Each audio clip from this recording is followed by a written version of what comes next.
We all know King Kong is the undisputed ruler of Skull Island. For decades, he's been the top of the food chain, a god in his own savage garden. But what if a new challenger crashed the party? A challenger built from the ground up to be the perfect predator. Imagine this. In the shadows of the jungle, something new is watching. It has a golden mane and the mind of a master tactician. Let's call him Lion Man. He roars, not with primal rage, but with cold tactical fury. It's a challenge. On an island of monsters, a new fight for the crown is about to begin. But what happens when this what-if battle spills out of the jungle and into our world? Let's be clear. King Kong is a force of nature.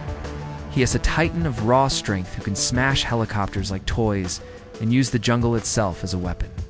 His power is primal, an instinctual force fighting to protect his home. He is the last of his kind, a guardian king with the weight of a legacy on his shoulders. But in our fantasy matchup, every king needs a usurper. Enter Lion Man. Forget legend, a theoretical nightmare, a genetically engineered predator cooked up in a lab. He's the perfect fusion of a lion's ferocity and a human's strategic mind. While Kang is all raw power, Lion Man is a precision weapon. Think claws that shred steel, and an intellect that's always 3 moves ahead. And the first meeting was always going to happen. A clash for dominance in the heart of Kong's kingdom. The first round was a brutal clash of styles. Kong, fighting on his home turf, was a hurricane of fury. He ripped trees from the ground to use his clubs and let out roars that shook the mountains. He was ready for a brawl, a straight-up test of strength. He didn't get one. Instead, Lion Man gave him a masterclass in tactics. He was a ghost in the jungle, a blur of gold and brown using the terrain to his advantage. He'd launch lightning-fast strikes from the shadows and then just disappear back into the trees. He wasn't trying to overpower Kong. He was trying to dismantle him, piece by piece. This wasn't a fight about muscle. It was about stamina and strategy. Kong's primal rage built, which is exactly what Lion Man wanted.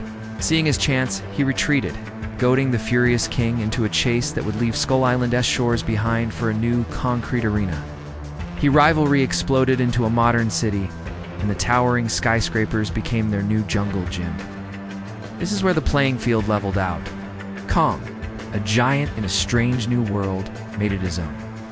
He scaled buildings with terrifying speed and ripped satellite dishes from rooftops to use as shields. The city's canyons became his new playground for destruction. But for Lion Man, the city wasn't a jungle, it was a weapon. He used the grid-like streets for ambushes, turned subway tunnels into traps, and launched cars like grenades. It wasn't a brawl anymore. It was a chess match, where buildings were the pawns.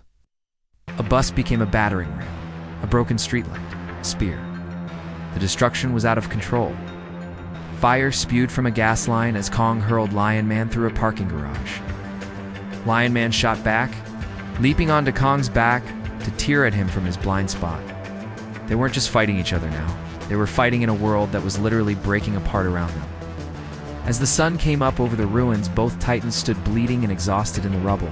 No clear winner. Kong's raw power was met by Lion Man's cunning, and Lion Man's strategy was countered by Kong's unbreakable will. Their battle proved one thing. For every force of nature, there's an equal and opposite force of will, just waiting to challenge it. So, what do you think? In a no-holds-barred rematch, who takes the crown? Is the primal god of Skull Island or the tactical warrior of the concrete jungle? Let us know your pick in the comments, and don't forget to subscribe for more epic what-ifs.